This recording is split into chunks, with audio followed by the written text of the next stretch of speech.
म अहिले देख्दिनँ। नेपाली काङ्ग्रेस त छ, नेपाली बिपीले खोजेको स्थिति पनि छ। जनताले मत हालेर काङ्ग्रेसका प्रतिनिधिलाई मुलुकको विभिन्न तहमा पठाउन्, तिनले मुलुकको रूपान्तरण गरून्, नेपाली समाजको रूपान्तरण गरून् भन्ने चाहना थियो। समतापूर्व पूर्ण रूपान्तरण गरून् भन्ने चाहना थियो। तर आज त्यो हामीले देखिरहेको वर्तमान सन्दर्भ जोड्न बहुत कठिन भएको छ मलाई। बिपीको बारेमा जति भत्लिन्छ, जति सोचिन्छ, पीडाबोध हुन्छ। कुन आस्थाले नेपाली काङ्ग्रेसमा हामी लागेका हौँ, कुन आस्थाले बिपीलाई हामीले मानेका हौँ, आज त्यही कुरा नेपालले प्राप्त गर्दाखेरि नेपालको राजनीति त्यही कुरामा छ भन्दाखेरि हामी कहाँ उभिन्छौँ? पीडाबोध हुन्छ। युवाहरूमा त्यो पीडा सायद नहोला। बिपी बितेकै 40 वर्ष भइसक्यो। धेरै नयाँ पुस्ताका मानिसहरू बिपीलाई देख्दै नदेख्दा मानिसहरू काङ्ग्रेसका सदस्य भइसकेका छन्। कोही कोही सांसद पनि बन्न पुगिसकेका होला। प्रदेशमा त थुप्रै छन् जस्तो लाग्दछ बिपी पछि जन्मिएका काङ्ग्रेसका प्रतिनिधिहरू। त्यसरी उहाँहरूमा छटपटाहट छ। पीडा त हाम्रो पुस्तामा छ। किन जसले बिपीलाई देख्यो, जसले हिजो त्यो सङ्घर्षको बेलामा, त्यो दुःखको बेलामा काङ्ग्रेससँग निकटताको अनुभव गर्दाखेरि, निकट हुँदाखेरि गौरवको अनुभूति गर्थ्यो, त्यो पुस्ता पीडामा छ। अर्को पुस्ता त्यही बेलाको पुस्ताहरू मभन्दा सिनियर पनि छन्, मोज मस्तीमा छ काङ्ग्रेसकै नाममा। फेरि काङ्ग्रेसको नाममा विचित्रको पुस्ता नेपालमा समाज भेटिन्छ। त्यसकारण आज यो बिपी स्मृतिको 40औँ बिपी स्मृतिको सन्दर्भमा आजको राजनीति कसरी जोड्ने बहुत कठिन भइरहेछ मलाई। राजनीति बिपीले कल्पना गरेको संविधान नै हो। बिपी हामी अघि वासुजीले भन्नुभयो, हामी अत्यन्त सजिलोसित बिपीलाई भन्छौँ। बिपीले आफैले भन्नुभएको शब्द के हो? साहित्यमा अराजकतावादी, राजनीतिमा समाजवादी। के भनेको होला? मैले अलिकति त्यसलाई गरेको म पनि भिन्नता देख्दिनँ, पृथकता देख्दिनँ। साहित्यका धेरै मानिसहरूले पृथकताको कुरा गर्छन्। म त्यो बिपीको समाजवाद र साहित्यमा केही पनि भिन्नता देख्दिनँ। उहाँ एकै ठाउँमा हुनुहुन्छ, त्यो हो स्वतन्त्रता, व्यक्तिको स्वतन्त्रता, व्यक्तिको अस्तित्व। तर समाजमा विविध व्यक्ति छन्, विविध विचार छ, विविध स्वतन्त्रता छ, विविध आयाम छ। त्यसलाई राजनीतिले हस्तक्षेप गर्न हुँदैन। कम्युनिजममा जस्तो इट पारेको जस्तो गरी एउटै छाप लगाउन मिल्दैन समाजमा व्यक्तिहरूलाई। त्यसैले उहाँले त्यसलाई अराजकताको स्वतन्त्रताको प्रतीक हो अराजकता भनेको। मलाई लाग्दछ मैले घमण्ड गरेको होइन, कानुन पढेर मैले अपराध नगरेको होइन। कानुनले सजाय दिन्छ मलाई भने सजायबाट डराएर मैले चोरी नगरेको होइन, चेतनाले अपराध नगरेको हो। यहाँहरू कयौँ म जस्तै थुप्रै मानिसहरू हुन्छ जसले कहीँ जसरी सत्कर्म गर्नुभयो, अपराध गर्नु भएन। कानुन पढेर अपराध नगरेको होइन, कुनै वकिलले बताएर अपराध नगरेको होइन, तपाईँको चेतनाले नगरेको। चेतनाले त्यसका अराजकता मान्छेको नैसर्गिक अधिकार हो। राज्यको बन्धनमा बस्नुपर्छ भन्ने जरुरी छैन। एउटा मुक्त व्यक्ति राज्यको त्यो बन्धनलाई तोड्न सक्दछ, तर त्यो तोड्दाखेरि समाज तोड्दैन उसले। अराजकताको अर्थ त्यो हो। अराजकताको अर्थ मनपरी गरे भनेर भनेको होइन। त्यो बन्धनभित्र बस्दैन, सृजना बन्धनभित्र बस्दैन।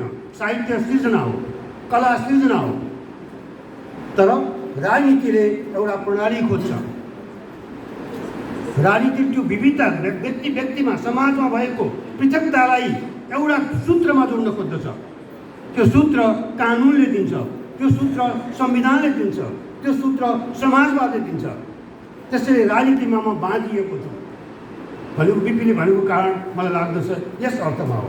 त्यसैले यो कुरा कहाँबाट जोड्ने भन्ने कुरा अहिले मलाई लाग्छ। अलिकति म हिजो आज बिपीको बारेमा यो बिपीलाई चिन्ने प्रयत्न गर्दाखेरि चिन्न बहुत कठिन छ। बिपीलाई खोज्ने क्रममा जसै हामी बिपी मान्छौँ, बिपी बितेको 40 वर्ष बितिसक्यो, तर हामी बिपी बिना न काङ्ग्रेसको कल्पना गर्न सक्दछौँ, न लोकतन्त्रको कल्पना गर्न सक्दछौँ, न हामीले खोजेको समाजकै कल्पना गर्न सक्दछौँ। हामीले त हर वखत बिपी चाहिएको छ। बिपीको कति उपयोग गर्छौँ, कति दुरुपयोग गर्छौँ त्यो बेग्लै कुरा हो। तर हामीलाई बिपीलाई साथी राख्नु परेको छ। काङ्ग्रेसको नाममा मोज मस्ती गर्नेलाई नि बिपीलाई साथी राख्नु परेको छ। पीडाबोध गर्नेलाई पनि बिपी नै चाहिएको छ। हेर्नुहोस्, त्यो छटपटाट गर्ने मान्छेवाला जमातलाई बिपी नै चाहिएको छ। त्यो सबै बिचको रेफरेन्स पोइन्ट पनि बिपी नै हो हामी सबैका लागि। त्यो बिपीको त्यो ऊर्जा, त्यो चिन्तन, त्यो चेतनाको स्रोत के होला, कहाँबाट आयो होला, त्यो खोजी गर्ने हो भनेदेखि मलाई लाग्दछ उत्तर सजिलैसित आउँदछ। दुई तिनवटा कुराहरू हामीले हेर्न सक्दछौँ। मलाई लाग्दछ मैले हिजो आज बिपीलाई चेतना र चिन्तनको बिम्ब मानेको छु। अङ्ग्रेजीमा इन्लाइटेनमेन्ट भन्छौँ हामी, नेपालीमा ठ्याक्कै त्यसको शब्द के प्रयोग गर्ने, त्यो प्रबौद्धिकता भन्न थालेको छु मैले।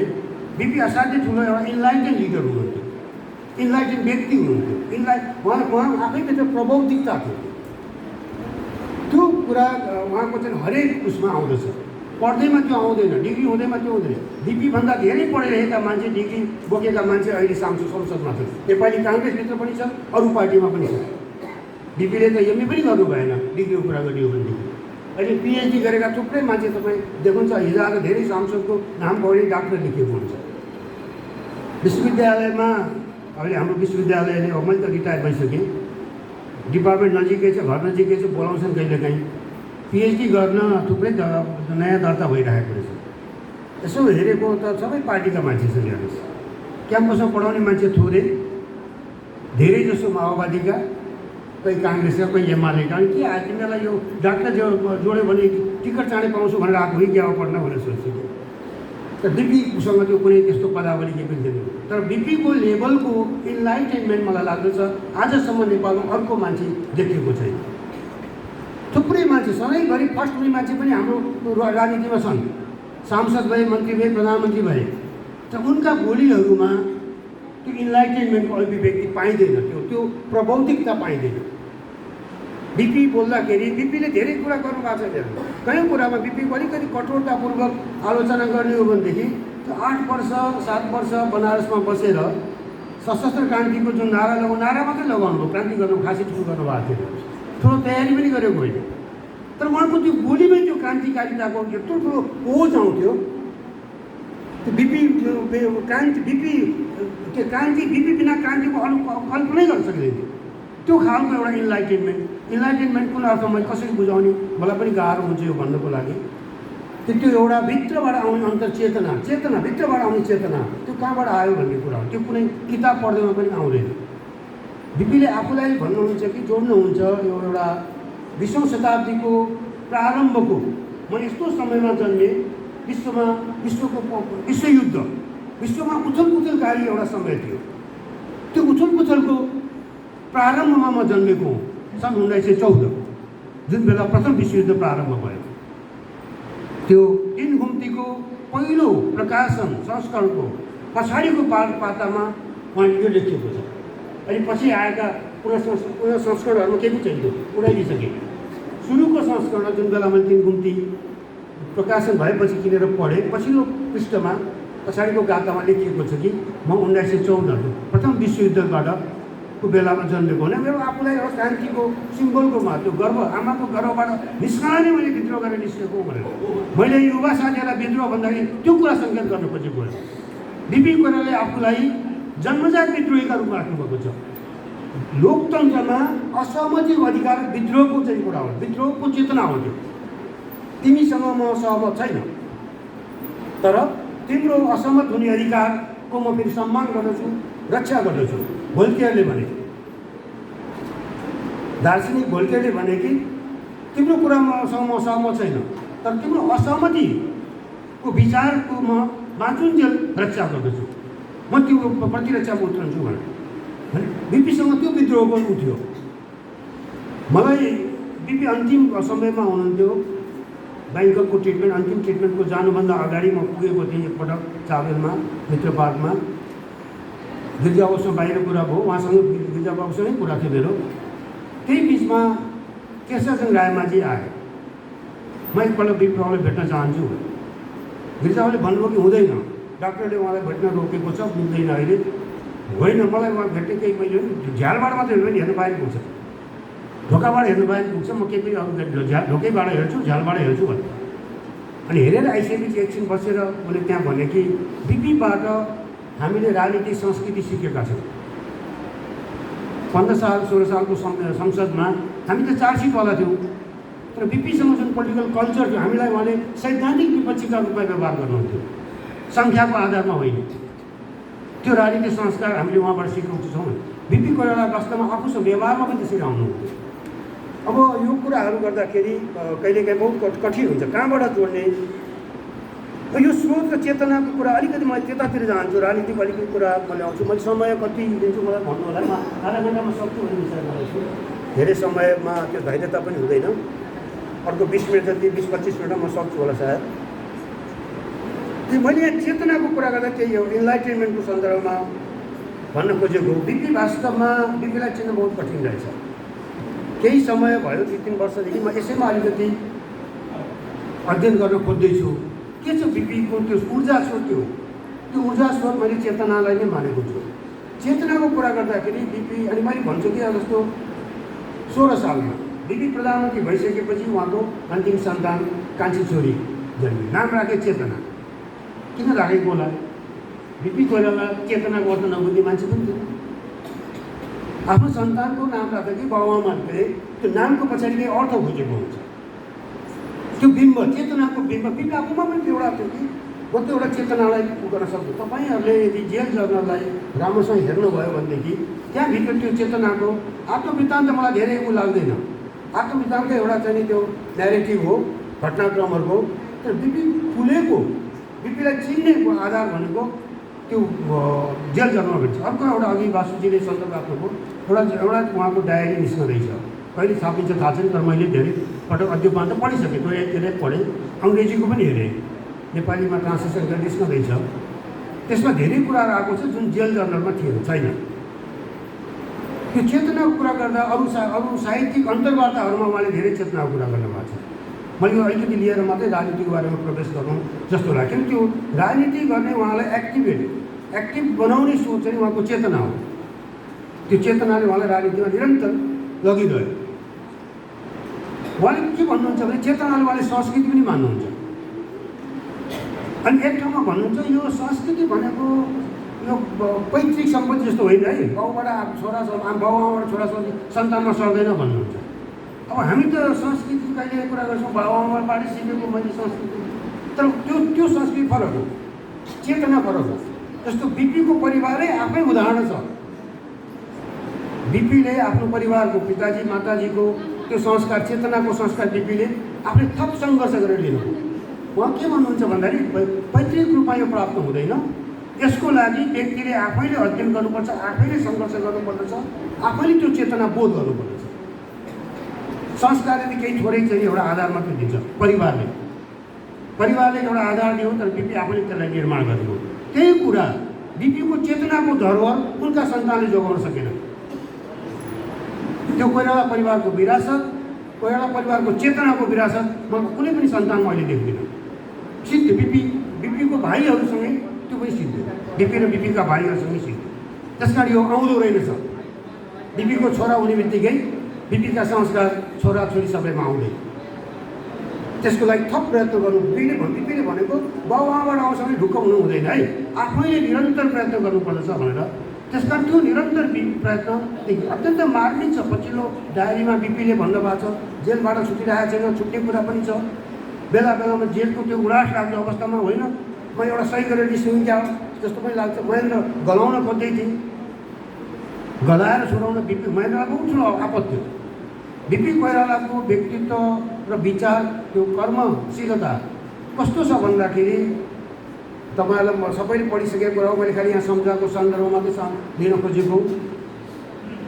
3 सालको विराटनगरको जुटमिल आन्दोलनपछि 4 साल भइसकेको थियो होला उहाँलाई ल्याउँदाखेरि, 3 सालमै होला, यता धनकुटा हिराट ल्याउँदाखेरि त्यो लङ मार्च हो नेपालको क्रान्ति, नेपाली क्रान्तिको हेर्नुहोस्। त्यहाँबाट सुरु भएको क्रान्ति 7 सालमा एउटा टुङ्गोमा पुग्यो। के खोज्नुहुन्थ्यो मान्छेसँग बहस गर्नको लागि, त्यो जगाउनु खोज्नुहुन्थ्यो। काङ्ग्रेसको क्रान्तिको सन्देश त्यही यात्राको, त्यो 20-22 दिन कति दिनको यात्रा थियो, त्यही यात्राको क्रममा चाहिँ नि पूर्वी नेपालभरि फैलिएको। जनक पुष्पमा चाहिँ तपाईँको जेलमा यहाँ के अरे राम्रै ट्रिटमेन्ट गरिरहेको थिएँ, पद्म संरक्षण धेरै ठुलो जेलको उद्योगको थिएन, राम्रै व्यवहार गरिराखेका थिएँ। त्यहाँ ढोकामा आउने तपाईँको एउटा सिपाहीलाई उहाँले अभद्र व्यवहार गरेर देखेपछि गालामा टिचरको लगाइदिनु। भीमबहादुर पाण्डेले लेखेका छन् कि केही दिन देखिसकेपछि काठमाडौँका युवा विद्यार्थीहरू भेट्न गएका युवा जोचिए। भोलिपल्ट त्रिचन्द्रमा चाहिँ नेपाली काङ्ग्रेसको राष्ट्रिय काङ्ग्रेस झन्डा बोकेर बिपी कोइराला जिन्दाबाद भनेर नारा लगाए। उनले भनेका छन् नेपाली नेताको नाम लिएर नारा लागेको पहिलो हो। 2004 साल वैशाखको कुरा गर्छ। त्यो आफू जहाँ बस्यो त्यसलाई मञ्चमा रूपान्तरण गर्न सक्ने, एउटा एक्टिभिजमको मञ्चमा रूपान्तरण गर्न सक्ने क्षमता त्यो बिपीसँग। विचार मात्र होइन, आफ्नो विचारलाई कार्यरूपमा लैजानका लागि आफू बसेको, चाहे जेलमा बन्दी भएको अवस्था होस् या जेल बाहिर होस्, त्यसलाई मञ्चमा रूपान्तरण गर्न सक्ने क्षमता थियो। मोहन शमशेरले बन्दी त बनाए, तर त्यो गोलघरबाट निस्केको चिठीले उनीलाई हल्लाइदियो। त्यो क्षमता भएको हो। यतातिर उसमा बस्दाखेरि वीरेन्द्र ल्याएर त राखेँ फेरि सुन्दरी जेलमा। जेल अदालतलाई म सुरु 17 सालपछि नै भनेको थियो। फेरि पुष्य गते पछि नै 2-3 दिनपछि कति दिनपछि उहाँ बस्नु भोक हडतालतिर माग राख्नुभयो। 8-10वटा त कतिवटा माग थियो। एउटा माग बाहेक महेन्द्रले सबै माग पुरा गर्यो। त्यो एउटा माग पुरा नगरेको माग अदालतमा मलाई लैजाऊ, मुद्दा लगाऊ भन्दाखेरि मुद्दा लगाउने आँट चाहिँ महेन्द्रले गर्यो। किन मुद्दा लगाउन सक्ने हैसियत थिएन। मुद्दा लगाउँदा बिपी नै अगाडि आउँथ्यो। वीरेन्द्रले आएपछि मुद्दा चलाउन देखेपछि बिपी एकदमै आफै रोमान्टिक भएर ओहो लगे हुन्थ्यो। म यही पञ्चायतलाई नै कठघरामा उभिदिन्छु, मलाई के कुरो उभ्याउँछ यिनीहरूले, म पञ्चायतलाई कठघरामा उभ्याउँछु भनेर बिपीले सुन्दर जल फेरि सुन्दर जलमा लेख्नुभएको छ। नभन्दै त्यहाँबाट तपाईँको यस्तो ठुलो एउटा डकुमेन्ट निस्क्यो अदालतको बयान, त्यो विश्व श्रेणीमा राख्न लागेको दस्तावेज छ। अहिले सानो मुलुकको अविकसित मुलुकको बेफाइदा यही रहेछ। यदि त्यो दस्तावेज विश्व अमेरिका युरोपका कुनै मुलुकबाट निस्किन्थ्यो भनेदेखि त्यो विश्वमा सारा मान्छे संसारभरिकाले पढ्थ्यो, त्यो टेक्स्ट बुकमा जान्थ्यो। त्यो लेभलको यो स्वतन्त्रताको दस्तावेज अर्को जस्तो लाग्दैन। त्यो कुनै तपाईँ उहाँले भित्र कोठामा बसेर आराम गरे सुविधाको बेला भाषण गरेको दस्तावेज होइन। 7-7वटा तपाईँको मुद्दा गलपासको रूपमा झुन्ड्याएको छ। कुनै पनि मुद्दामा फाँसीको सजाय हुन सक्दछ। त्यस्तो बेलामा अदालतमा दिएको बयान सारा मेरो बाटो बन्द हुन्छ भनेदेखि मैले किन विद्रोह नगर्ने? मैले यो व्यवस्था फ्याँक्नको लागि गरेको हो। मेरो आह्वानबाट लागेर मान्छे कसै लागेको त्यसको जिम्मेवारी म लिन्छु। त्यो लेभलको तपाईँको दस्तावेज डकुमेन्ट कसरी, यसको बहुत राम्रोसँग व्याख्या अभि सुवेदीले गरेका छन् आफ्ना थुप्रै लेखहरूमा। कसरी बिपीको उनी पनि सहमत छन् कि बिपीको राजनीति र साहित्यमा फरक छैन। स्वतन्त्रता दुवैलाई जोड्ने चिज हो। साहित्य र राजनीति जोड्ने बिपीको यो दुइटै चिज हो। अब यो कुरा गर्दाखेरि मलाई अर्को एउटा भन्न मन लागेको छ। यहाँ बिपीसँग त्यो खालको थियो। बिपी कहिले पुरानो हुने त मान्छे त बितेर जान्छ। 40 वर्ष भइसक्यो। हामी यो सोसियल साइन्समा एउटा पोस्ट भनिसक्नु पर्छ। उत्तर साहित्यमा पनि छ उत्तर आधुनिकता भनेर अघि उहाँले भन्नुभयो। उत्तर आधुनिक कालको कुरा गर्दछौँ हामी। आधुनिक काल अथवा चाहिँ मध्यकाल विभिन्न भन्छौँ। कसैको समयलाई लिएर यो फलानु बिपी काल, बिपीको काल भन्छौँ। बिपी नेपालको राजनीतिमा पोस्ट भएको छैन। नेपालको पोलिटिक्स पोस्ट बिपी भएको छैन। बिपी उत्तरकालीन भएको छैन नेपालको राजनीति। बिपीकै समयमा छ, बिपीकै चिन्तनमा छ नेपालको राजनीति। त्यो चिन्तनबाट विचलन एउटा कुरा हो। त्यसको बर्बाद गरिआए अर्को कुरा हो नबुझ्नेहरूले अथवा त्यसको चाहिँ तोड्नेहरूले। तर राजनीति मैले अहिले लोकतन्त्रको नेपालमा कुरा गर्दाखेरि बिपीलाई नै समाउने, तपाईँहरूले पनि कुरा गर्ने त्यही बिपीलाई नै समाउने हो। यत्रा मान्छे काङ्ग्रेसका सभापति भए, प्रधानमन्त्री भए, बिपी त कति हो? बिपी साँच्चै भन्ने हो भनेदेखि अब कति 8 सालमा मातृकासँग विद्रोह गरेपछि सभापति हुनुभयो। 12 सालमा सुवर्ण शमशेर भए। सुवर्ण शमशेर केही समय फेरि भने 16 सालको उसबाट उहाँ सभापति फेरि हुनुभयो। त्यसपछि जेल परिहाल्नु 17 सालमा। जेल परेपछि जेलबाटै कार्यभार तपाईँले आफैले गर्ने हो भनेर सुवर्णलाई सुम्पिनुभयो। सुवर्ण कार्यसभा त्यसपछि उहाँ पार्टीको सभापति नहुँदै किसिमजीलाई पछि जिम्मा लगाउनु कार्यभार सभापति भनेर पदको हिसाब प्रधानमन्त्री भएको जम्मा 18 महिना। तर काङ्ग्रेसको कुरा गर्दा लोकतन्त्रको कुरा गर्दाखेरि हामी किन बिपीको मात्रै लान्छौँ? किसिमजीको पनि हामी लिँदैन। गणेशमाझीको पनि त्यत्रो ठुलो आन्दोलन गरेको थियो। गर्नु गणेशमाझी बिपीलाई किसिमजीलाई सन्त नेता भन्छौँ। किसिमजीको आफ्नो विचारहरू पनि थिए, केही मौलिक सोचहरू पनि थिए। तर काङ्ग्रेसको कुरा गर्दाखेरि हामी बिपीकै नाम लिन्छौँ। अब अहिले पछि गर्दै कुरै छोड्छौँ। पछिको कुरा गर्ने बिपीभन्दा धेरै महापुरुषै भयो होला। गिरिजाप्रसाद त्यतिकाबाट प्रधानमन्त्री भए। उनकै भाइ सहोदर भाइ शेरबहादुर त कति पटक सबभन्दा मानमर्यादा शेरबहादुर हुनुपर्थ्यो त। किन तपाईँको काङ्ग्रेसको सूत्र, लोकतन्त्रको सूत्रको कुरा गर्दाखेरि यी सबै फिका हुन्छन्, आउँदै आउँदैन। उसमा त्यो के भन्छ उपस्थित गर्न सकिँदैन, नामै लिन सकिँदैन। किन बिपीको मात्रै नाम आउँछ? उत्तर बिपी भएको छैन नेपालको राजनीति। नेपालको राजनीति आज पनि बिपीले सोचेको, बिपीले चिन्तन गरेको पृष्ठभूमिमा त्यही आधारशिलामा उभिएको छ। त्यो आधारशिला भत्काइरहेको छ बरु, त त्योभन्दा पर जस्तो लाग्दैन। अब यो एउटा प्रश्न स्थिति भयो। त्यसरी पीडा हुन्छ भने पनि त्यस अर्थमा हो बिपीले खोजेकै लोकतन्त्रमा छ, केही तलमाथि भएको होला। बिपीले सोचको चाहिँ कल्पनामा त्यतिखेर गणतन्त्र थिएन, बिपीको परिकल्पनाको लोकतन्त्रमा संहिता पनि थिएन। यो त समयको कुरा हो, समय ल्याउने कुरा हो। तपाईँले हेर्नुभयो भने आन्दोलन ४६ सालको आन्दोलनको क्रममा जब दमन बढिरहेको थियो, गणेशमानजीको भाषणहरूमा, सन्देशहरूमा जनतन्त्र शब्द प्रयोग भएको छ। चैत 26 गतेभन्दा अगाडि चैतको 20-22 गते 23 गतितिर पाटनमा, ललितपुरमा गोली चल्यो, कृतिपुरमा गोली चलिसकेपछि उहाँमा भयङ्कर ठुलो एउटा आक्रोश आएको छ, एउटा आक्रोशपूर्ण चाहिँ उहाँको सन्देश आएको छ। त्यो सन्देशमा उहाँले जनतन्त्र भन्नुभएको छ। भनेको मैले त्यो गणतन्त्रको पूर्व सङ्केत हो। किसुनजी आफ्नो त्यो उसमा मेरो ममा बहुत एउटा चाहिँ मार्मिक उहाँको चाहिँ वाक्य छ पछाडि। खै अब यो कसैले जोगाउन सक्दैन होला यस्तो व्यवहारबाट, ज्ञानेन्द्र सङ्केत गर्यो भने। बाहिर त भनिदिनु 300 वर्ष रहन्छ राजतन्त्र भनेर उनीहरूले बोल्यो। यस्तै मती राखेर 300 वर्ष त 3 घन्टा पनि दिँदैन भन्दा हो। हामीले कसरी व्याख्या गर्ने? सनातनी व्याख्या गर्ने कि अलिकति अग्रगामी गतिशील व्याख्या गर्ने? त्यसले मलाई चाहिँ बिपीको विचारलाई हामीले गतिशील व्याख्या गर्न सक्नुपर्छ।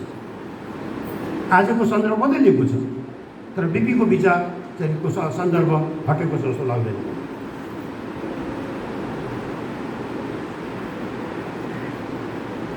अर्को एउटा त्यो मैले अघि भन्दै थिएँ डायरीमा गजब छ कि उहाँलाई पीडा हुन्छ जेलको। त अब म त जेल बस्नु परेको मान्छे होइन, यहाँ थुप्रै हुनुहुन्छ जेल भोग्नुभएका मानिसहरू। पञ्चायतकालको जेल अझ कठोर थियो। अब बिपीको जेलको त अनिश्चित यात्रा थियो नि। जस्तो 33 सालमा मेलमिलापको नीति लिएर आउँदाखेरि मलाई थाहा छ मलाई समाउँछ, मलाई मार्न पनि सक्छ। त्यो सबको मानसिक रूपमा उहाँ तयार गराउनु भएको थियो। 17 साल पुस 1 गते मुलुकबाट जनताले निर्वाचित गरेको प्रधानमन्त्री, राजाले नै दिएको संविधान, त्यसलाई उल्लङ्घन गरेर बन्दी बनाउँछन् भन्ने बिपीले सोचेको थियो। मलाई हटाउन सक्छन् महेन्द्रले, मैले भन्नुभएको छ। लैजाने होला उसमा लगेर सिंहदरबारमा अथवा दरबारमा लगेर जब तिमी छैनौ बिपी आजदेखि प्रधानमन्त्री भनेर महेन्द्रले भन्ने होला, म घर जाउँला भनेर त्यो थापाथलीबाट निस्कँदाखेरि त्यो मानसिकतामा उहाँ हिँड्नु गएको छ। लगेर त तपाईँ 8 वर्ष जेल पछि कति वर्ष राख्नु थाहा छैन। त्यो अवस्थामा उहाँले के भन्नुहुन्छ, म चाहिँ यो मैले यो हुँदैन है, कहीँ कतै पनि म विचलित हुनु हुँदैन, म बाँचिनु हुँदैन। म बाँचिएँ भनेदेखि यो देशको बर्बाद हुन्छ, मेरो परिवारले आर्जन गरेको चेतना संस्कृति बर्बाद हुन्छ, मैले कदापि आफूलाई बाँचिन दिनुहुन्न भनेर बिपी वास्तवमा बेला बेलामा गीतासँग असहमत जनाउनुहुन्छ। उहाँको त्यो असहमति चाहिँ नि एउटा स्थिति तत्कालको परिस्थितिवशको चाहिँ असहमति छ। अनि के भन्नुहुन्छ भने त्यो यो गीताकै श्लोक त्यो कर्मण्येवाधिकार अस्तिको गरेर मैले मेरो कर्म जेलमा होस् या बाहिर मैले मेरो कर्म गरेर छोड्नु हुँदैन भनेर आफूलाई फेरि आश्वस्त गर्नुहुन्छ। अनि त्यो वेदना त्यो सबैपट्टि सबै त्यो चेतना हो कि त्यो चेतनाले उहाँलाई केही पनि गाह्रो थिएन, जेलबाट छुट्न पनि गाह्रो थिएन, जीवनभर एउटा चाहिँ सुख सुविधाको बुझाउनु पनि गाह्रो थिएन। राजनीतिबाट अलग्गै पनि बिपीको एउटा छुट्टै गर्न सक्थ्यो होला प्रतिभा। साहित्यको कुरा गर्ने हो भने त्यो चेतना त्यो स्तरको साहित्य मलाई अब यहाँहरू साहित्यको हुनुहुन्छ बासुजीले हेर्नुभएको होला। केही जेलमा बस्दाखेरि नै पनि उहाँले कति किताब पढ्नुभएको छ हेर्नुहोस् त। त्यति विश्व साहित्य नेपालका अहिले आफूलाई साहित्यका ठुल्ठुला अनुसन्धानकर्ता, साहित्यका अनुरागी हो, साधक हो भन्ने पनि पढे जस्तो लाग्दैन मलाई। माफ गर्नु भाइ, तपाईँले पढ्नु तपाईँले पढाएको छैन भन्ने भनेको भनेर भने होइन। बिपीले पढेका केही चाहिँ कृतिहरू मैले पढ्ने प्रयत्न गरेँ। जस्तो अल्बर्ट कामुको गरिबेल अथवा यो चाहिँ उहाँले रेफरेन्स लिनुभएको छ। उहाँ यो दोस्तोयेव्स्की रस्चन हो धेरै ठुलो अगाडिको चाहिँ यिनीहरू लेखकहरू, उनको चाहिँ क्राइम एन्ड पनिसमेन्ट यिनीहरू पढ्ने प्रयत्न गरे अलिअलि, तर बिपी कुरा कसरी पनि सक्छ। जेलमा बस्नु भएको छ, तर जेलमा बसे पनि उहाँले विश्व श्रेणीको साहित्य कहाँ पाउन सकिन्छ भनेर उहाँलाई जेलमा उपलब्ध हुन सक्यो, पढिरहनु भएको थियो। त्यो लेभलको पढाइ नेपालमा त्यसै कसैसँग पनि छ जस्तो लाग्दैन। सायद जेल बाहिर हुँदाखेरि कति पढ्नुहुन्थ्यो, तर बिपीको यहाँहरूले पनि जति सङ्गतहरू थाहा पाउनु होला, उहाँको बिहानको 2 घन्टा 4 बजेदेखि 6 बजीसम्मको समय अध्ययनको समय। उहाँकै भाइ गिरिजाप्रसाद कोइराला पनि 4 बजे नै हुन्थ्यो, 4 बजी 6 बजीसम्म चिया खाएर गएको हेर्नु न। एउटै परिवारको भएर पनि भिन्नता भयो। त्यो 4 देखि 6 बजीसम्मको असाध्यै सिरियस लिडर, चिया पनि खानुहुन्थ्यो तर पढ्ने हो। तर गिरिजाबाबुको के थियो भने कोही पनि आएर हेर्नु, हिजो चिया खाने मान्छे कोही पनि त्यहाँ यहाँसँग मैले त उहाँसँग नजिक भएर काम पनि गरेँ। हिजो चिया खाने बेलामा कोही पनि तपाईँ त टाढा बस्नुहुन्छ, तपाईँलाई त म भन्दिनँ, म त किर्तुर बस्ने मान्छे। 4 बजी त उहाँले मलाई बोलाउन सक्नुहुन्थ्यो, घर देख्न भएको थियो, यहाँदेखि आउँदैन, फेरि मेरो स्वभाव फरक थियो। भनेपछि त्यो एउटा आफैले अध्ययन नगरिकन हुँदो रहेछ। आज मैले यो कुरा किन जोडिरहेको छु भन्दाखेरि यहाँ कतिजना हुनुहुन्छ, मैले कसैलाई अन्डरमाइन गरेको होइन, बिपीलाई नदेख्ने भाइ बहिनीहरू पनि हुनुहुन्छ होला, कतिले पढ्न भएको छ बिपीको ओरिजिनल लेखन। बासुजीले व्याख्या गरिदिएको, मैले व्याख्या गरिदिएको लेख पढेर हुँदैन। जेल जर्नल कतिले पढ्नु भएको छ, आत्मवृत्तान्त कतिले पढ्नु भएको छ, अथवा उहाँका केही अन्तर्वार्ताहरू कतिले पढ्नु भएको छ। केही अगाडि 3 हप्ता अगाडि मैले एउटा लेख लेखेँ, राजनीतिमा भुइँफुट्टाको राजराज भनेर। तपाईँ हामी सबैले सुनेको भुइँफुट्टा वर्ग बिपीले यो पछि जन्म सङ्ग्रहपछि पञ्चायतको उसमा चुनावमा भाग लिन त्यो पछि त्यो उहाँको ठाउँ कहाँबाट निस्केछ भन्दाखेरि कुरा त अब झापादेखि धनगढीसम्म पुग्नुभयो। धनगढीको बार एसोसिएसन, कैलाली बार एसोसिएसनको लामो भाषण छ, उहाँले व्याख्या गर्नुभयो। भन्नुभयो कि अहिलेको राजनीतिज्ञहरू यो न सामन्ती हो न पुँजीपति हो। सामन्तीको लागि पनि देशसँग ममता हुन्छ, देशको माटो के किसानले के उब्जाउँछ, किसानको शोषण गर्छ, उसले किसानमाथि अन्याय भइरहेको हुन्छ, तर पनि किसानले उत्पादन गरेन भने त्यो सामन्तको पनि खैरियत छैन। त्यसैले उसको ममता एक प्रकारको राष्ट्रवाद रहिरहन्छ। पुँजीपतिले श्रमिकको शोषण गर्दछ, तर त्यो श्रमिकले काम गर्दैन भनेदेखि उसको उद्योग धन्दा पनि काम चल्दैन, त्यस कारण ऊ पनि राष्ट्रवादी हो। तर यो अहिले पञ्चायतमा राजनीति गर्नेहरूको स्वार्थको महल बडा बढिरहेछ, देश कङ्गाल बनिएछ, गाडी चढिरहेछन्, दौडिरहेछन्, यिनको स्रोत कहाँ हो भनेर भन्नुभयो। अझ त्यो पञ्चहरू कति थिए र? त्योभन्दा ठुलो जमात त बिपीको आफ्नै पार्टीभित्र भएछ यो भुइँफुट्टा अभियान, जसको यो देशको न भूमिसँग उद्योगसँग कुनै सम्बन्ध नभएका मानिसहरू गाडी चढ दौडिरहेको हुन्छ। विडम्बना पञ्चायतले देखाएको उनलाई ठडाएको बिपीले। आज हामीले बिपी आफैले निर्माण गरेको पार्टीलाई देखाउनु पर्ने भएर तपाईँले भनेको भुइँफुट्टा वर्गको रजत त तपाईँकै पार्टीमा छ काङ्ग्रेसभित्र भन्नु पर्यो। यो त्यसै मैले वेदना त्यसै भनेको होइन। एकछिन तपाईँ सम्झाउनुहोस् त त्यो कुरा। तपाईँ नै उसमा पनि भएको तपाईँहरू कहिले मलाई थाहा छ, म त धेरै ठुलो पार्टीको एक्टिभिजममा दौडिरहेको थिइनँ, अलिक टाढैबाट हेर्थेँ। तपाईँहरू त कतिजना त झापादेखि धनगढीसम्म पुग्नुभयो होला बिपी सँगसँगै दौडँदै। त्यतिखेर तपाईँको कैलाली बारमा कसैले बसेर सुन्नुभएको छ, शङ्करजीले सुन्नुभएको छ भनेदेखि उहाँ बिपीको क्षमता के थियो नि, कसले बुझ्छ मेरो कुरा, बुझ्ने लेभल अनुसार बोल्नुहुन्थ्यो। वकिलहरू छन्, यिनले त पक्कै बुझ्छन् भनेर त्यहाँ अनि उहाँले व्याख्या गर्न थाल्नुभयो। भुइँफुट्टा वर्गको व्याख्या गर्नुभयो, त्यसको संक्षेप रूप चाहिँ पछि पनि भनिरहनु भयो। तर त्यहाँ चाहिँ यसको ओरिजिन, सबभन्दा ठुलो ओरिजिन यो देशसँग यिनको सम्बन्ध छैन। यिनले चढ्ने गाडी, यिनले कमाएको पैसा यो देशको आर्जन होइन। के हो किन त ऊ भागिसक्यो श्रीलङ्काको। अहिले एकछिनलाई मानौँ यस्तै स्थिति भयो भनेदेखि के होला हाम्रो बालवटामा को बाँकी रहला? आमालाई छोराको स्वाभाविक रूपमा माया लाग्छ होइन, बाबुलाई भनेर दौडेर आमा निस्कने होला। बाँकी चाहिँ बाउमाथि बाँकी रहने हो कि त्यहाँ थाहा छैन मलाई, त्यो कल्पना नगरौँ। भनेपछि जनता वास्तवमा विद्रोहको अवस्थामा पुग्ने बेला भइसकेको छ। अहिलेको राजनीति 2-3टा कुरा भनेर म सक्दछु। एउटा तपाईँको के हो त अब त्यसमा के यही उसमा निराशामा बाँच्ने हो त होइन। हामीसँग उपाय छ, तर उपायको लागि दोहोरो भएर निस्कनु पर्दछ। एउटा उपाय भनेको चुनाव बाहिर छ, निर्ममतापूर्वक कठोरतापूर्वक चुनावमा आफ्नो विवेक प्रयोग गर्नुपर्दछ। काङ्ग्रेसकै होस्, गलत मान्छेलाई भोट दिन्न भनेर बस्नुपर्दछ। काङ्ग्रेसले दिन अर्को चिज जनाउनु पर्दैन। यिनीहरूले भनेको होइन, ओली र प्रचण्ड कराएको 40 वर्ष गयो काङ्ग्रेसको हातबाट सत्ता। भने अस्ति पनि भाषण गरेको थियो 3 वर्ष अगाडि, 40 वर्ष 50 वर्ष अब काङ्ग्रेस आउँदैन भनेको थियो। के भयो? तिनीहरूले रोकिन्छ र? त्यसकारण गलत सही मान्छेलाई तपाईँले सत्तामा पुर्याउनुहोस्, एकैजना पनि काफी छ। सही विचारका लागि एक्लै पनि डिफेन्ड गर्न सकिन्छ। पिपी एक्लै हुनुहुन्थ्यो विचारको प्रारम्भ गर्दाखेरि। त्यसैले मलाई लाग्छ त्यो हामीले यो समयको चुक्न हुँदैन। एउटा त्यो। दोस्रो, पार्टी नेपाली काङ्ग्रेस पार्टीको अहिलेको सदस्यता प्रणाली, अहिलेको सङ्गठन प्रणाली फाल्नुपर्नेछ।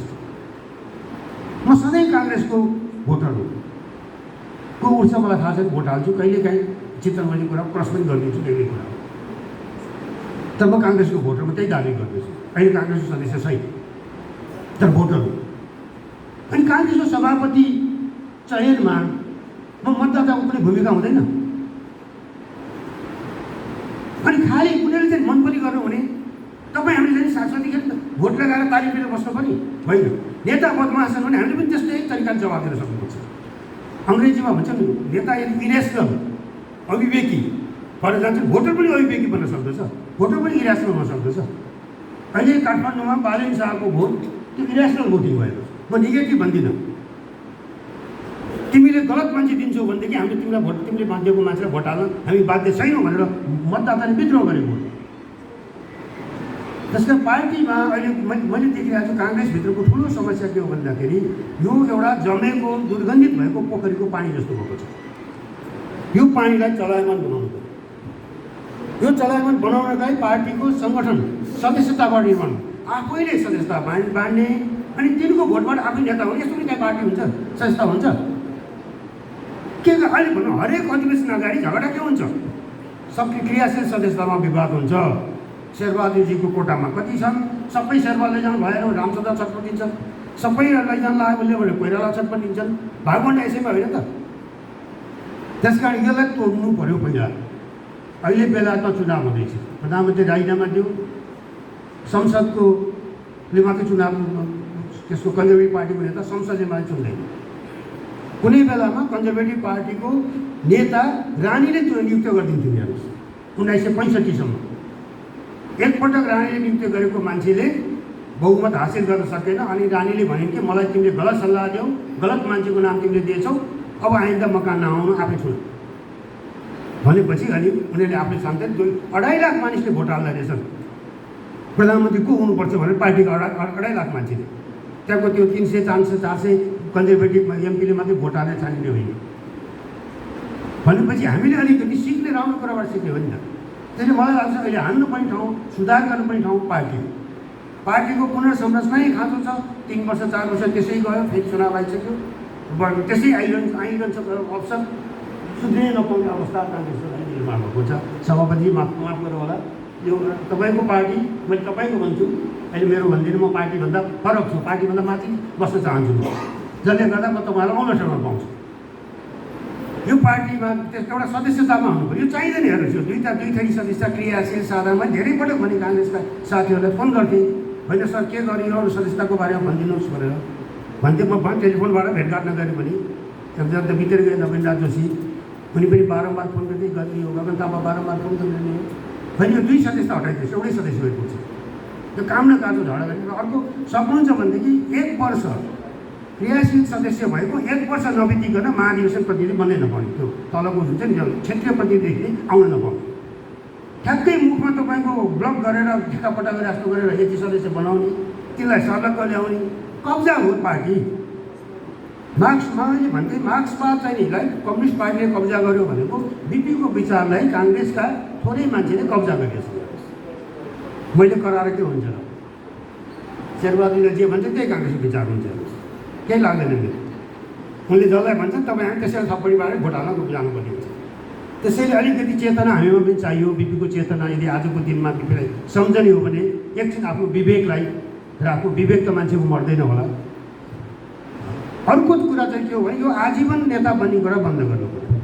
कहिले पुग्छ मैले बताउनु पर्दैन, मभन्दा धेरै त्यो विषयमा साधना गरेका मानिसहरू हुनुहुन्छ, होइन? यो उसमा भागवत आवश्यक अरे नि एउटा राजाको भोग गर्दा गर्दा पुगेन, कति हजार वर्ष बाँचे पुगेन।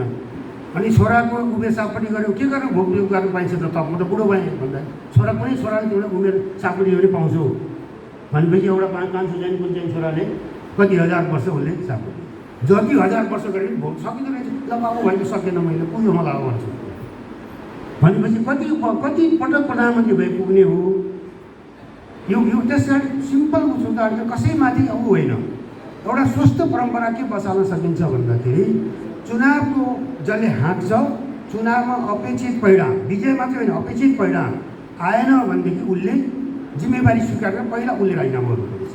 मैले त्यसै गरेर गएको चुनावमा शेरबहादुरले राजीनामा गर्नुपर्छ पार्टी सभापतिबाट विशेष अधिवेशन बोलाऊ भनेर बारम्बार लेखेँ।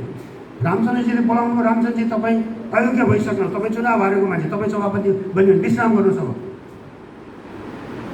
सभापति नभएको काङ्ग्रेसको विधान यसरी बनाएको छ कि सभापति नभएको मान्छेले किनभनेदेखि सक्दैन। सुशील कोइरालाको टाइममा हेर्नु नि त उहाँ पार्टी सभापति हुनुहुन्थ्यो संविधान सभाको सदस्य हुनुहुन्थ्यो पहिलो सभामा। समस्या के भने संविधान सभाभित्र नेगोसिएसन गर्नु पऱ्यो भनेदेखि संविधान सभाबाट बाहिर निस्कनु पर्थ्यो। त्यसकारण पार्लियामेन्टभित्रै हुनुपर्छ काङ्ग्रेसको नेता। बेलायतको संसदमा देख्नुहुन्छ होला प्रधानमन्त्री बोल्छ विपक्षी दलले तत्कालै 3 प्रश्न गर्छ अनि उसले फ्लोलेर बोल्छ। हाम्रो त देखिँदैन विपक्षी हुँदाखेरि काङ्ग्रेस विपक्षीमा थियो कि थिएन भने एक दिन पनि देख्न पाइएन। गगन थापाले थमालेर सम्हालिन्छ पार्टी सभापति एकजना संसदीय दलको एकजना नेता अनि अर्कोले चाहिँ नि सहयोग गर्दै काहीँ हुन्छ कति यो डेन्टिङ पेन्टिङ गरिदिन्छ। विश्व प्रकाशले भाषा मिलाइदिएर मात्रै शेरबहादुरको भाषा बन्ने हो र। त्यसै यो कुराहरू हेर्दाखेरि हामीले हेर्नु जो मान्छेसँग भाषा छ जो मान्छेसँग सिप छ त्यही आउनुपर्छ नेतृत्व। अर्काको वारेस गर्ने नेतृत्व गरेर आफैले लेख्नुपर्दछ। गएको चुनावमा महेश आचार्य चाहिँ यो घोषणापत्र समितिको मस्यौदा समितिको संयोजक हुनुहुन्थ्यो बोलाउनु भयो होइन कृष्णजी तपाईँ आउनुहोस् न पार्टी अफिस आउँदै हुँदैन क्या हो पार्टी अफिस आउनु नआउने होइन आउँछु ल म गइसकेपछि मैले सोचेँ तपाईँ किन लेख्ने महेशजी किन यो चुनाव तपाईँले हाँक्ने हो अनि मैले कहाँ पार्टी त त्यो त सभापतिले हाँक्ने सभापति भन्नुहोस् न सभापतिले लेख भनेर 4 लाइन त लेख्नु सभापतिले अनि त्यो 4 लाइनले 40 पेजको बनाउनु पनि हामी सक्छौँ। म आफू साथी छु 48 सालदेखिको धेरै पटक 64 सालको संविधान सभा घोषणापत्रसम्म लेखनमा म आफू सङ्लग्न भएको छु। 56 सालमा किशनजीलाई भने मैले कि तपाईँले यो घोषणापत्र आफू लेख्नु पऱ्यो तपाईँले सुन्नु पर्दछ यो चुनावको भावी प्रधानमन्त्रीको रूपमा तपाईँलाई प्रस्तुत गरेर काङ्ग्रेस जाँदैछ चुनावमा मैले पुग्यो बाबु भन्दै हुन्थ्यो होइन पुगेको छैन तपाईँले सुन्नुपर्छ किशनजी भनेपछि किशनजीले अनि त्यो घोषणापत्र सुन्नु भयो भनेपछि अर्काले लेखिदिने अर्काले गरिदिने अनि रजै चाहिँ अर्कोले गरे त्यो त भएन। बिपी आफै लेख्नुहुन्थ्यो हरेक कुरा अनि त्यसको डिरेक्सन थाहा थियो मैले यो शब्द किन प्रयोग गरेछु भन्ने कुरा थाहा थियो। अहिलेको पार्टी नेतृत्वलाई पार्टीका डकुमेन्ट अक्षरहरूको बारेमा केही पनि थाहा छैन बिपीको त कुनै छैन। त्यहाँदेखि अक्षर आफैले निर्माण गर्नुपर्ने छ त्यो अक्षरले दिमागलाई निर्देशित गर्दछ। त्यो नेतृत्व के गर्नुपर्ने चुनाव हार्ने बित्तिकै उसले सफासँग छोडिदिनु पऱ्यो प्रतिष्ठाको विषय जमाउनु अर्को आउँछ सकेन जान्छ। यो क्रममा 2-4 जना 5 जना 7 जना 10 जना काङ्ग्रेस नेता चाँडो बदलिन सक्दछ केही फरक पर्दैन तर मुलुक अगाडि बढ्छ पार्टी सुध्रिन्छ। त्यसैले मलाई लाग्दछ अहिले हामीले भन्नुपर्ने कुरा नै सबैले आउँदैछ हेर्नु न विडम्बना मैले कसैलाई अन्याय गरेको होइन।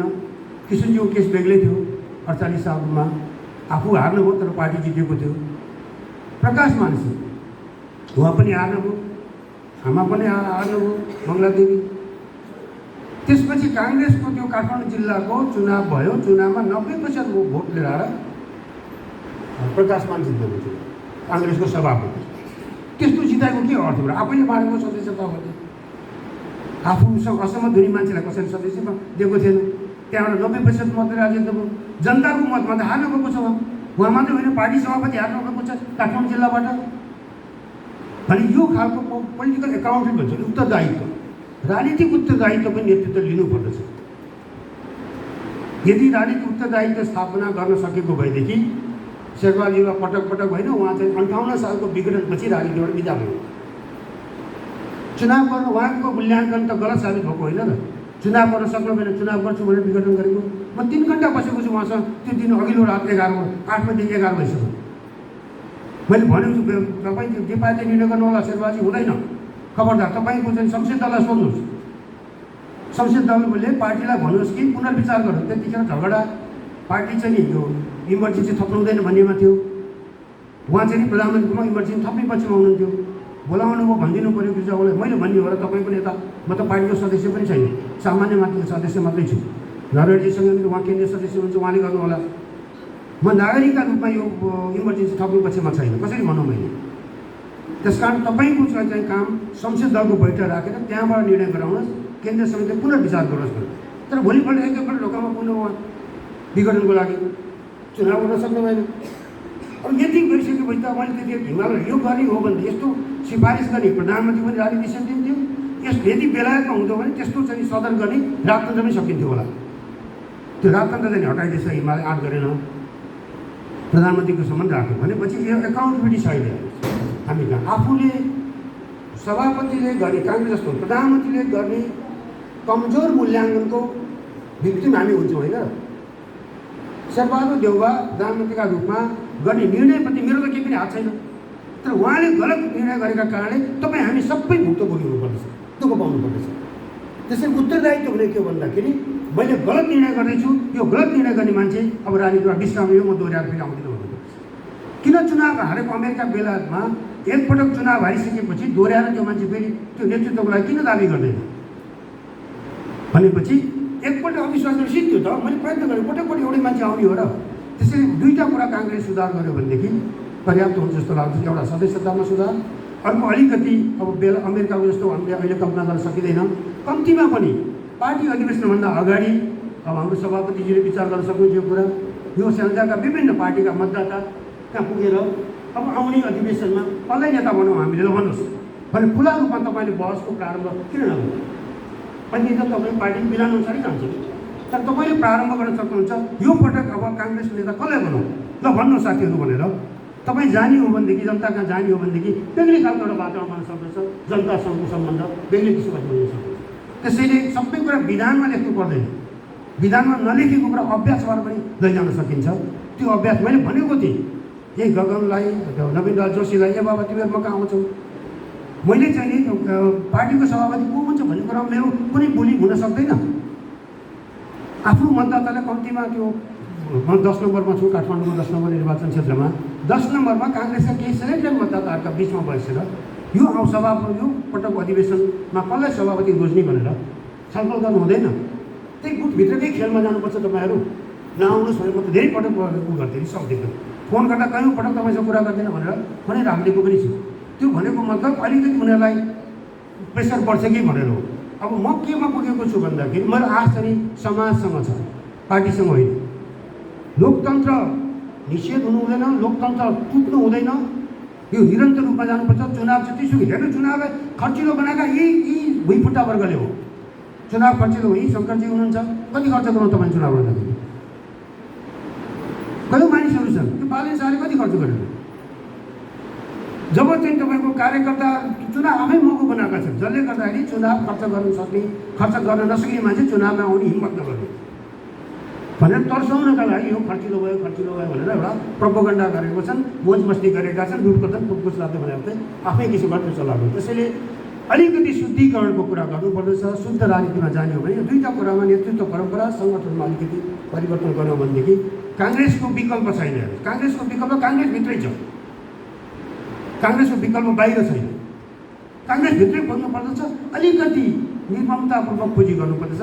तिमी काम लाग्दैनौ भनेर पुराना भइसकेका काम लाग्ने मान्छेलाई बिदा गर्नु पर्दछ। अयोग्य भ्रष्टहरूलाई पालेर पार्टी जित्छ 2 सीट 4 सीटको लोभमा हुँदैन। हार्दैमा केही बिग्रो रहेछ भन्ने कुरा त गएको चुनावले देखायो नि, त्यत्रो ठुलो हार भएको होइन। 3 वर्ष नबित्दै फेरि काङ्ग्रेस किन सत्ता आउँयो त? त्यसैले के सोच्नु पऱ्यो भने काङ्ग्रेसको विकल्प यो देशको लोकतन्त्रमा छैन। तर काङ्ग्रेस बिग्रेको छ, काङ्ग्रेसभित्र विकल्प खोजौँ। र तपाईँहरूले जुन एउटा दिनु मलाई यो आउँदा यो गण्डक क्षेत्रमा आउँदाखेरि अलिकति नयाँ एउटा ज्ञानको स्रोत प्राप्त भएको जस्तो लाग्दछ। किन हो थाहा छैन मलाई। यो समृद्ध क्षेत्र छ, भाषा, साहित्य, सङ्गीत, कला धेरै कुरामा, एउटा विद्वता सबै कुरामा छ। अनि हामी बाटोमा पनि कुरा गर्ने थियौँ, गण्डक क्षेत्र चाहिँ धेरै कुराबाट समृद्ध छ। विचारमा मलाई लाग्दछ, अरू कुरा मलाई म विचारमा खेल्न चाहने मान्छे, यहाँ विचारको एउटा त्यो गहनता म पाउँदैछु, विचारमा मान्छे शून्य धैर्यता पाउँदैछु। यो धैर्यता अन्त छैन। अन्त मान्छे बेकारकै चाहिँ सुनिरहेको कुरा आउँदैछ, कति सुनेन भनेर मान्छे कुरकुर हुन्छ। तर यो क्षेत्रमा आउँदाखेरि अघि हामी कति आउने 2 घन्टा 3 घन्टा कति ढिला गरेर भयो, तर पनि तपाईँहरूको यत्रो ठुलो धैर्यता छ। अनि काङ्ग्रेस सुधारी लोकतन्त्रको सुधार गर्ने ठाउँ चाहिँ नि आधारहरू तल जति पनि छ, जग मजबुत छ, समाजमा चाहिँ त्यसको सम्भावना छ, तर त्यसको माथिल्लो तहमा एउटा तहलाई आँखा चिम्लेर निर्ममतापूर्वक फ्याँक्नु पर्दछ पुरै, अनि मात्रै त नयाँ किसिमको सोच आउन सक्दछ। त्यो सोच मलाई लाग्दछ हामीले ढिलो गऱ्यो भने अर्कोले उछिन्छ, काङ्ग्रेसभित्र पहिरो जान सक्छ। त्यसैले म भन्दछु काङ्ग्रेसमा अर्कोले पहिरो आइजाँदैन, हामी आफैले पहिरो निर्माण गर्छौँ, त्यो पहिरो हामीले म्यानेज गर्न सक्छौँ। त्यसैले भित्रको विद्रोहले सुधार्न छ, बाहिरको विद्रोहले प्रतिक्रिया जन्माउँछ, त्यो पहिरो चाहिँ रोकथाम गर्न सकिँदैन। भित्रको पहिरो भनेको हामी म्यानेज गर्न सक्दैछौँ। र यो समय दिनुभयो, तपाईँले सुन्नुभयो, धैर्यता साथ थाहा छैन, केही कुरा पछि पनि सम्भव हुन सक्दैछ कि मलाई थाहा छैन। यो समय बहुत चाहिँ उसमा आज समय खेर जाँदा नि पीडा हुन्छ। आज समय खेर गएको छ, तपाईँहरूको समय खेर गएको छ। म त हामीलाई त्यसैका लागि आएको थिएँ, केही थिएन, तपाईँ यहाँ आफैसँग बस्नु गइहाल्छौँ। भोलि मात्रै हो त्यहाँ प्रोग्राममा गुरु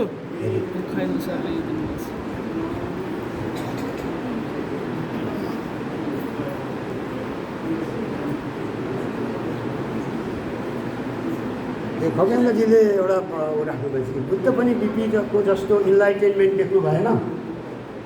बुद्धको इन्लाइटेनमेन्ट त अब अझ फरक हो। त्यो इन्लाइटेनमेन्टमा कुरा नगरौँ होइन, सक्दिनँ मैले। बिपी बुद्धसँग जोडेको, बिपी आफैले पनि भन्नुभएको छ, बिपीले त बुद्धलाई ठुलो क्रान्तिकारी पनि मान्नुभएको छ। बुद्ध आफैमा ठुला क्रान्तिकारी थिए, यसो शङ्का छैन। र मैले सकेँ पनि अब पछि अब बाँकी उसमा जाउँला। हस्, धन्यवाद सबै साथीहरूलाई, नमस्कार फेरि एकपल्ट।